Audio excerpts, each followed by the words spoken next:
You were in the building for Eubank Jr. versus Conor Benn, a fight that set the boxing world on fire over the weekend. I wound up picking this one wrong. I thought Conor Benn could pull off the upset. I thought that weight cut would really get to Eubank Jr., but credit to Eubank Jr. I said heading into this fight that I think if one guy has a little bit more dog than the other, if one guy's going to be willing to punch when the other guy's punching and let it all hang out, I think that guy is Conor Benn. I was wrong. That man was Chris Eubank Jr. Saturday night. You were in the building, Raheem. Go ahead and take it from here. What'd you think? I think we were both right and we were both wrong.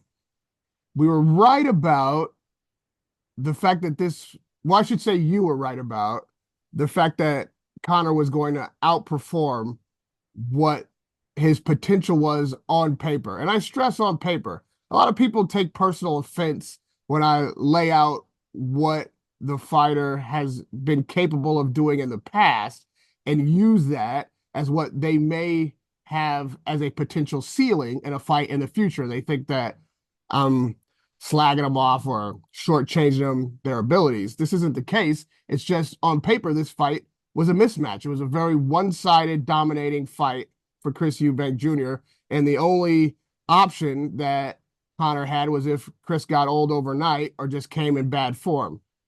On paper, I don't think you can argue the opposite. What I did say, though, was that it would come down to a test of wills. And if Connor was going to do the impossible, or do what he ought not be able to do based on their records and experience, then it was going to be his will that overcame in the moment.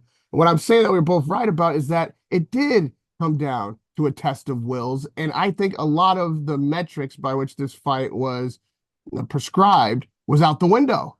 I mean, we saw a hellacious fight. I believe that Chris Eubank Jr. won the boxing match by a comfortable margin. But the fight was razor thin.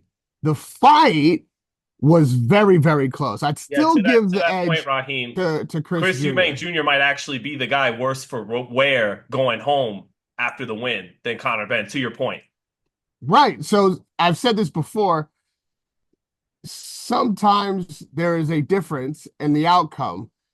The boxing match ends one way and the fight ends a different way. In this case, I think Chris Eubank Jr. won both, but the fight was a lot closer than the boxing match.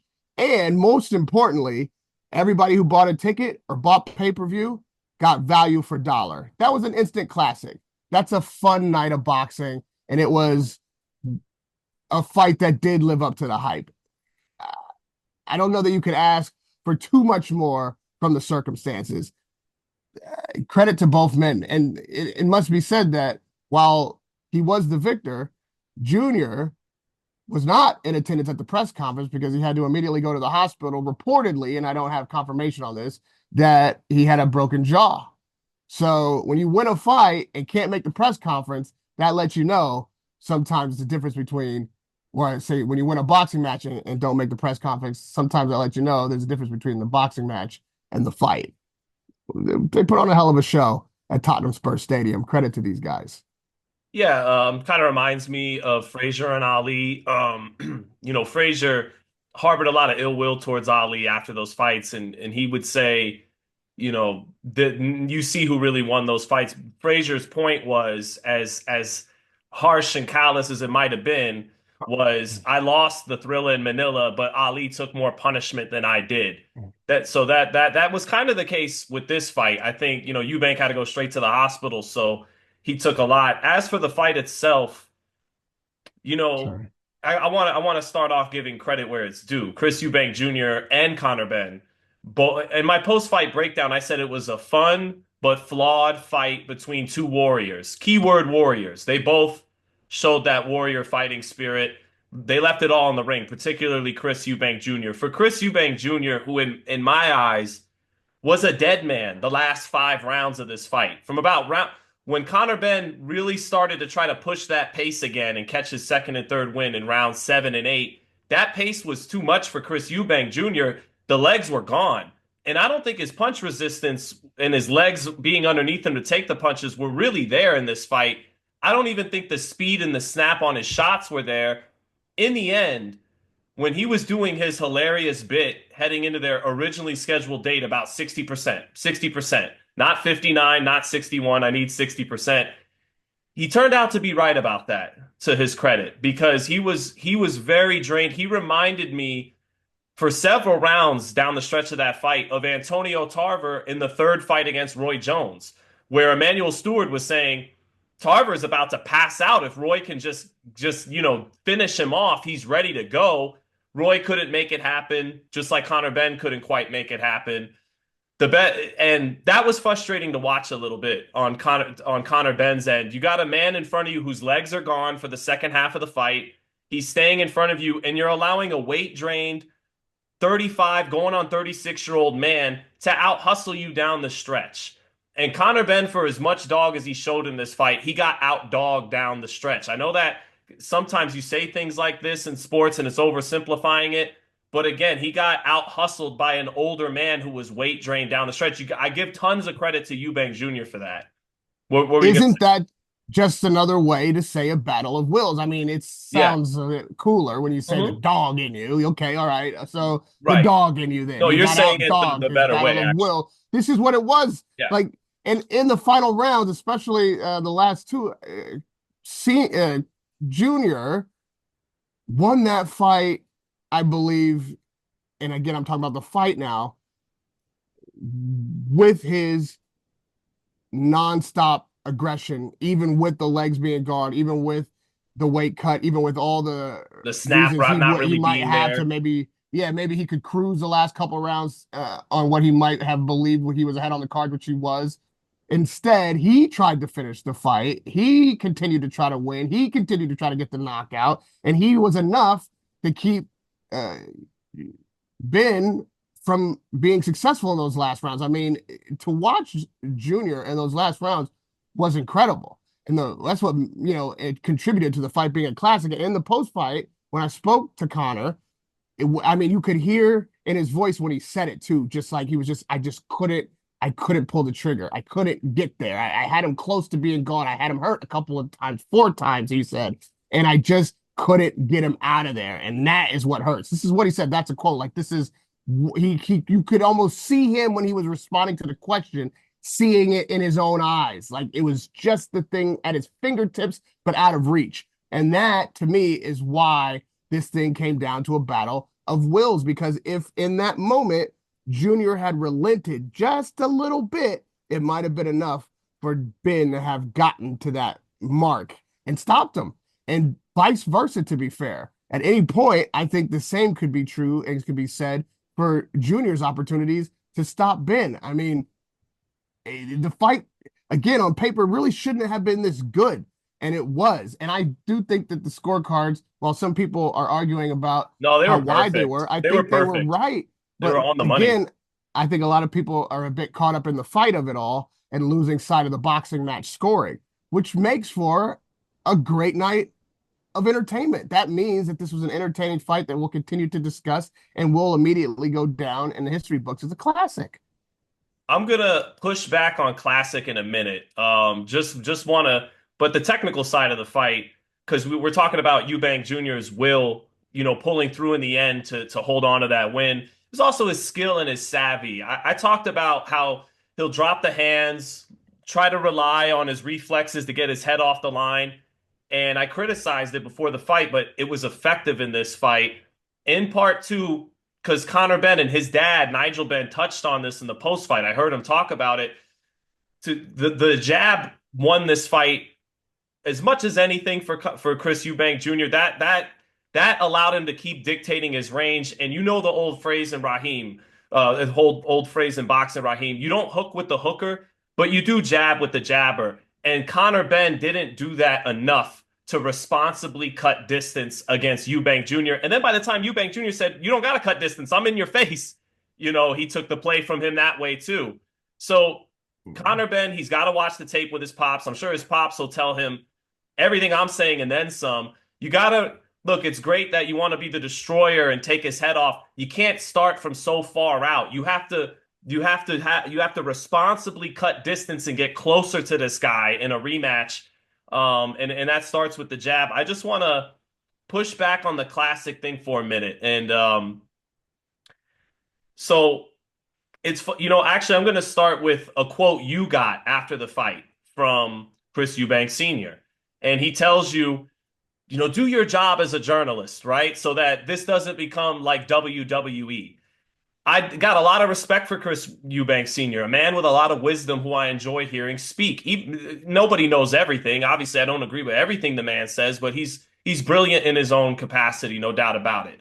But it's ironic that he said that to you when he was the most WWE moment and man of them all on that night. When he when he came into the arena and I think it was Adam Smith or whoever it was on the broadcast just starts bloviating and they're making Jim Ross on WWF back in the day look tame. They're making it, he's like Stone Cold. Stone Cold is here. Stone Cold is here. And it takes me back. I remember you called me. I was out with my family. We had just discussed Benavidez Morel, I think, and Eubank had just slapped Conor Benn, and they were beginning to have the driving billboards through all of England because that sent this fight into the stratosphere promotion wise. And I told you, I got on the phone, and I go, they're so corny, right? And this is corny, and I hesitate to say that because here comes the eggs and the tomatoes. Because it's how could you, with that fucked up haircut, sitting in your basement, criticize two warriors who left it all on the line, right? But it takes me back to my critique of Mike Tyson, Jake Paul a little bit. And I remember my main critique of that fight is the absence of merit. And when you call this fight a classic, Raheem, and Dan Rafael's calling it a classic, so many esteemed people I respect in the boxing game are calling it a classic. I don't I don't recall this kind of fervor around Raymond Ford knocking out Klomatov last year to win a world title. I don't recall this kind of fervor when Angelo Leo knocked out Venado Lopez for a world title. Those two fights have two things extremely different in contrast to Eubank Jr. and Benn. Eubank Jr. and Benn was fought in front of 65,000 people. Angelo Leo, when he won the title, fought in front of a couple hundred people. Raymond Ford, when he won the title, fought in front of a couple hundred people. But you know what those two fights had that this fight didn't have? They were for a world title. And so this takes me, if Tyson and Paul is right here on the spectrum, and Canelo Crawford is right here on the spectrum of cash grabs, these are fights that aren't organically being spawned because they're in the same weight class and everybody was guessing and wanting it and wanting it. They're kind of being put together as cash grabs. I think somewhere in the middle, if this is Canelo Crawford on the highest stakes of a cash grab, and Tyson and Paul is here on the left of the most absurdity of a circus of a cash grab, this fight is in the middle. Eubank Jr. and Benn. And because again, it has a little bit of that absence of merit. Why? What does it say about this? Is what I'm getting at. I get it. It had storylines. This is to Chris Eubank Sr.'s WWE comment. He doesn't want it to be that, right? Journalists, do your job, right? I got you, Chris. I got you. This fight had storylines. Their daddies fought. Conor Benn took steroids. Chris Eubank Jr. smacked him with an egg, and he's such a good anti-hero heel hanging out with Andrew Tate. He's got such a good mouthpiece. He does. He does. But what did it miss? A world title and skills that are worthy of a world title. So yeah, it was a classic. They put on a hell of a show. They emptied the tank.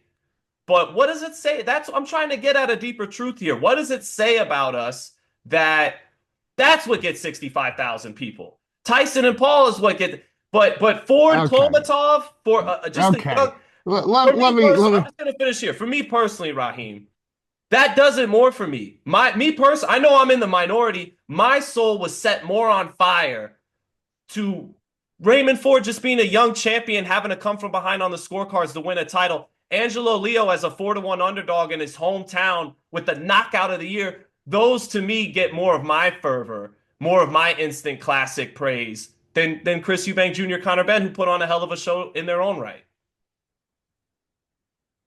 You cannot dismiss the narrative so of their fathers. cavalierly? It's not just that, though. And you hit a bunch of the points in your dismissal of all of those No, I'm elements of the human. narrative. These things compel me too, but But why? wait a minute. Yeah. We're asking the question, is it a classic and is it on merit? So by your standard, if there's a world championship on the line, if it is a battle of skills and it comes down to something that has more significance in the history books or the record books because there's a title on the line, I understand that those can be classics as well, and there's something different that hangs in the balance. Uh, but while there was no world title on the line, there was as much, and I dare I say, if not more, hanging in the balance of this fight than a lot of world title fights. Because being here in England and watching this happen for, I have to remind you, nearly 3 years this narrative has gone on because, of course, the first fight was canceled and we know why and all of that. But the thing about it is, in some regards, for me, I've been experiencing this fight narrative for 3 years. For some, which is what fills out that 65,000 people in the arena and millions watching around the world, as Michael Buffer would say, are the grandparents who are tuning in because they watch the fathers, who, for them, they've been experiencing this narrative for 20 years. And they see this as the third fight they didn't get from the fathers. And the fact that the fight was in jeopardy so many times. The fact that one guy's turned out, or at least started out, I should say, to be the clear white hat hero, and the other guy was the clear black hat villain heel. And somewhere along the line in the narrative of the first fight being canceled, the roles didn't reverse. But now we almost have two heels, and can this hero reclaim his role as the white hat? And then Chris Eubank bringing that point to bear at the press conference, saying, "You're one of me now. Now you're a heel too, essentially. You're a bad guy, and it's time for you to accept it." That narrative, if Junior was playing the media the whole time and always planned to attend the fight, which I actually don't believe, but it's what they've been saying, then boy, oh boy, does this guy deserve a BAFTA because he sold it well. And I actually think he believed what he was saying at the time. And something happened in the 11th hour that brought him to that stadium. Thank God, because it wouldn't have been what it was. Maybe not quite the classic it was, in my opinion, if he hadn't been there. But the the the the father having have buried his son along this narrative, and the brother having lost his brother in this conversation, and then the father turning on the son, and then the one father being there and actually being magnanimous and gracious in the face of insults from Junior. And there is so much that's tied into people relating to family issues, relating to generational pressures, relating to the public scrutiny, relating to who's a good guy, who's a bad guy. And then the guy who's coming up two weight divisions, potentially putting his life on the line even more than every fighter does every time they climb through the ropes. And then the father of his opponent pointing that out, saying, "I'm worried for my son's opponent, not even my son. I'm saying his opponent shouldn't even be doing this because he is potentially going to lose his life in there." And knowing that he just buried his son, he doesn't want to bury another one after this fight. His Right. son is draining down to 160. He's legitimately concerned for both men. There's so much in it, right? Yeah. And it's been so long, even for those like me who are only invested in this generation of it. I don't remember the rivalry between the two in real time of their fathers, but people in this country absolutely do. And then when the night comes, and you're absolutely right, that WWE moment when Senior gets off that elevator, it wasn't because it was just corny and oh, now he's here, of course. No, it's people seeing their own father finally showing up for them in that moment when they haven't spoken to Well, you their know what dad part in I two related to years. in that is I wouldn't be surprised if you relate to this too. Is Eubank showing up like that? It's like when your parent won't show up to something you have going on that's important unless you really, really, really invite them. They won't come if it's just like, "Mom, I want you to be there." They need their arm twisted, they need to feel wanted and all that kind of I stuff, and then think they it's I think it's deeper than that, Sean. I mean, that's an element of it, but I think it runs deeper than that. It's your father showing up at the wedding when he doesn't approve of your bride. When he Yeah, yeah, said, yeah, don't marry yeah, her, I'm not coming. You're not in the family if you marry this woman for whatever reason. And then yeah. all of a sudden, when you hear the march music, he's there in the chapel. It's the father that doesn't ever say I love you or doesn't ever say you're good enough or never pats you on the back, and then you're finally there in your championship moment and you need that little extra to get over. Maybe senior being ringside is what kept those spaghetti legs holding junior up throughout that 11th and 12th round. Maybe that was the little spirit that helped him continue to apply pressure when he could have wilted and try to cruise to a victory. These are the things that people relate to. And that is what, in addition to the fight delivering, and I can't overstate this, the fight did deliver. And I understand Yeah. that it was a comfortable win for Junior on the cards, but it was a fight for the entire 12 rounds. And nobody left Tottenham Spurs Stadium dissatisfied with the action and what they paid for on that ticket. And in the post fight, nobody was even critical of either fighter in the way they were just congratulatory of each guy's effort and willingness to put so much on the line for 12 straight rounds. Do we need to see it again? Honestly, I don't think we do. I think it would diminish the classic nature of this fight if we did. I think it's a very dangerous fight. I think it's the kind of thing that shortens both fighters' careers and becomes even more dangerous as you repeat it. Not unlike Ali Frazier. Like, all right, we did this once. I think it satisfies the narrative. It delivered on the night. Let's now go back to our respective weight classes and win some real world championships and stop as junior, or I should say, as senior suggested the circus here. Let's not take it down the WWE path where now it all starts to become a bit just too commercial and uh, too motivated by money and potential financial enrichment, and instead just let this be what it was. And if it stands alone, I think it stands on its own. Well, I think you touched on a lot of the great deeper reasons to be compelled by the human element of this fight between Eubank Jr. and Ben. But and I can't just buy everything hook, line, and sinker. I can't just, oh, he's here now. I like Chris Eubank Sr. I touched on that earlier. Like, I think he's a brilliant man.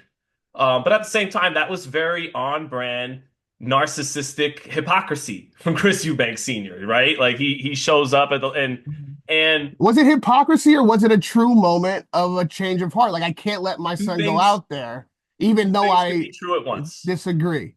I'm not dis Okay, just like I'm not disagreeing that it wasn't a classic. I'm not saying it wasn't a classic. I'm saying in its own right it was a classic. What I'm questioning is why the fervor surrounding it that isn't attached to fights that were just as good, that were technically fought at a higher stakes in terms of Be- merit. You know what I mean? because And we're people relating to that narrative I that get it. you might dismiss more than I do. It's the fact that it's what you're connecting to, right? What makes it so important to people, especially in the United Kingdom, is that they're connected to this narrative going back a generation, and that these kids of the generation that initially started this rivalry has continued it and has now their own narrative around the rivalry. It's like Raheem, I know, Frank brother. Warren I and was Eddie told Hearn. this the last several months. I know that that is the element to this. That is not lost on me. Okay, but with that setup and then all the other things coming into play as this 3 year buildup played out, I think it just drew more and more people in. You found more things to relate to. Turned some people off, rightly so. Also, it like again a hero, a guy who's daring to be great, a guy who is clearly more likable than his opponent, all of a sudden being dirtied by this this test going positive and him claiming, all that stuff, him turning from the nice guy who everybody kind of just wants to shut this, arrogant asshole up to being something of a villain himself.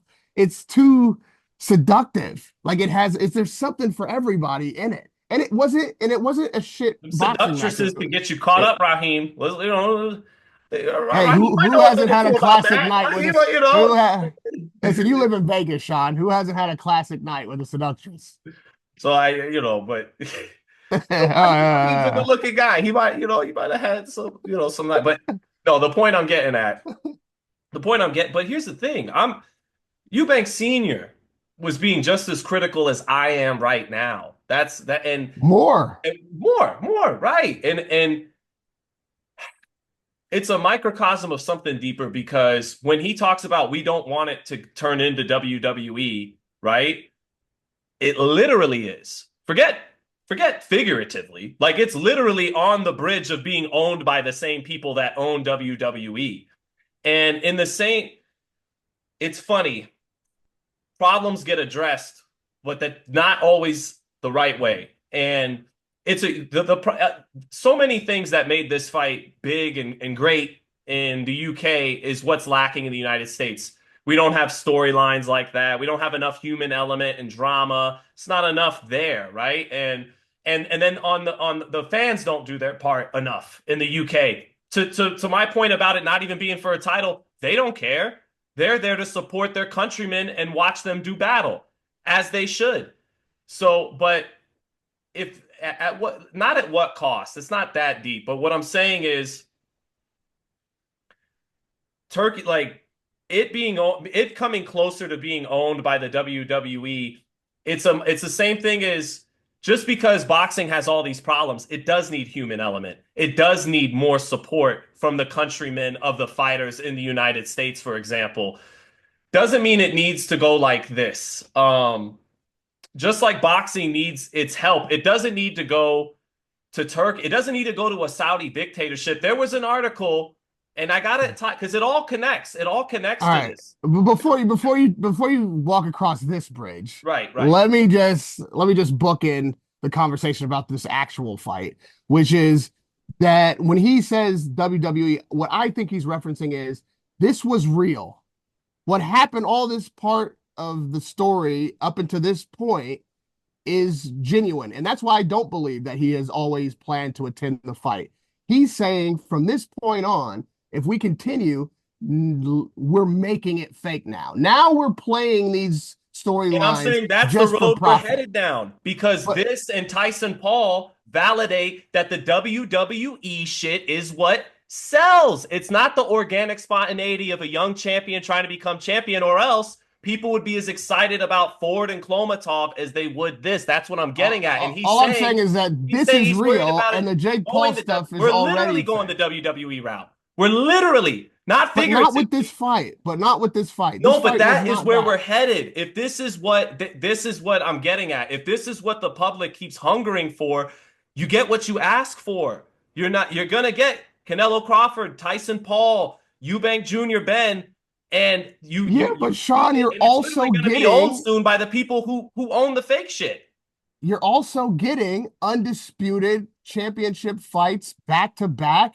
You're getting the fights that we've been asking for and weren't being able to be made when we wanted them. All of a sudden are being made regularly. I mean, yes, you're going to get the other element too, which I don't think is as bad as you do because there is a market for it. Clearly, there are a section of people who want the spectacle, and that still brings them to boxing. And to the Right. credit of the people who put that spectacle main event on, they stacked the undercard with real fights. So look at the Jake Paul, Mike Tyson fight. Every other fight on the card gave an incredible platform to real fighters seeking and defending real championships. So I don't even begrudge them that. But It's they can't just be part center of stage anymore the because broadness that's of the not what world. sells. That's not where They we're can headed be down center in stage. our They are center society. stage. We're about. I mean, Sean, you can't say that. How many in the last 2 years, even as much as you have issue with Turkey and however you feel about the Saudi involvement in boxing, has how many fights have been delivered that are absolutely stellar in acumen, on merit, and in significance I truly historically? think it's being overstated. I really do. Like you're not getting Canelo Benavidez. You didn't get Boots and Crawford. You're not going to get Boots and Jesus Christ. Ortiz. You have to No, get let me literally finish. Let me everything. finish. There was a 6 month period in 2021. I was there where we got undisputed Josh Taylor, Jose Ramirez, undisputed Devin Haney versus Lomachenko and George. Well, that was in 23, but Devin Haney versus Kambosos. We got Crawford Spence and well, that was in 23, but there was a 6 month period. We got Fury Wilder 3, Ramirez Taylor for undisputed, Canelo Plant for undisputed, Crawford and Porter for a title. Nobody was going, oh my God, this is the greatest thing ever. This is the great. Oh, Al Heyman and Bob Arum are just. It's this honeymoon phase. We're giving Well, it. We're no, because overstating. And hold on, I gotta jump in there yeah, because with all due respect to every fighter you just named, yeah. there was in almost every instance, there's a star and a contender looking to beat that sitting star. Those fights are a lot easier to make because there's one guy who is dominating Better the be and Bivol aren't negotiation. stars. The Eh, reason why that fight gets made by Turkey Al Sean, Sheik is Sean, because they can't sell anywhere else. So he gives them sugar and daddy then money, and and they then take it. they We're all supposed to deliver. celebrate these two guys And taking blood money like it's the greatest thing ever. And I don't know. I don't think that's it, man. so wait a minute, hold on. Is it merit that you want, Sean? Is it actual fights that are evenly matched, or is it just American fucking promoters that you're interested in? Because now I think that getting a bit disingenuous. Now Beterbiev and Bevel isn't worthy of being made because it No, can't it's sell no, anywhere but else. who's saying that part? Who's saying that part? That everyone's so You, right, and that right, yeah, exactly. but Journalism is saying what doesn't want to be said. Everything else is public but relations. how is that consistent with That's you what I'm saying that saying. you want fights on merit that are getting the platform and the fighter should be getting paid because those are hellacious, career They shortening should have to eat what they fights kill that like the have rest of us. significance of history? They should have to eat What what does they that kill like the rest mean? of us. They To should be have to eat real. what they kill. What does that What I mean? mean is most people in the real world, we make what we earn. When this video goes up, Oh, so we're you're saying whatever. that Beterbiev and Bivol shouldn't be able to fight because they can't sell tickets in America? No, they should, but they should probably fight for what they're worth. That's what keeps order and balance and everything. So if they can't sell tickets in America, because based on what you say that they're worth, it's not worth the risk of the kind of damage that they will take as fighters, then we just shouldn't get that undisputed fight. So They should have no to harm, eat. no They should foul. have to eat what they should have to make what they're worth, like most people in the real Are they world, getting? So how do you or else determine they're their being worth? used as an instrument Well then, for okay, the well then, isn't propaganda Jake of a Paul? government. That's the Then isn't truth. Jake Paul getting what he's worth? All this WWE shit that you're decrying. Then isn't that what they're worth by definition? It Shouldn't is, they be and that's getting why that? at that point I have to indict the public's taste. That's what I do. I don't go, well, he just made it and he's worth it and that's it. I question, why are you guys so attracted to this guy to want to make him all that money? That you got yes. That what's hard Well, to grasp about well, that? I'm having a hard time understanding why you don't support it then. Because if it's up to the public, they determine a fighter's worth, and then they support fights that you don't like. So then you say that that's ruining the sport and it's I'm WWE. You want trying to go to. down that path, and then you want to say it's all about merit. But when meritocracy is in play and people are willing to pay the fighters what I believe they're worth, which is not determined by the audience, but what is determined by their merit and by the significant and the historical value of the fight, like Beterbiev and Bevel, somebody's actually willing to come in and pay them what they're actually worth for putting their lives on the line and potentially shortening their very lives by having that kind of hellacious damage done to them one, two, and maybe now three times. That is to me what they're worth. And then we get undisputed multiple times. And because the audience won't pay the bill, but Turkey will, it's a shame. And they're not eating what they kill. Well, I think that's that's what I'm nonsense. getting at. That's why I'm trying to be a truth teller here and steer the public's taste towards merit, so we could live in a world where Better Be and Bivol don't have to be used as instruments for a Saudi government to bring enough people in to watch them fight. That's Okay, the whole well, point yeah, of trying to tell the cam truth about everything.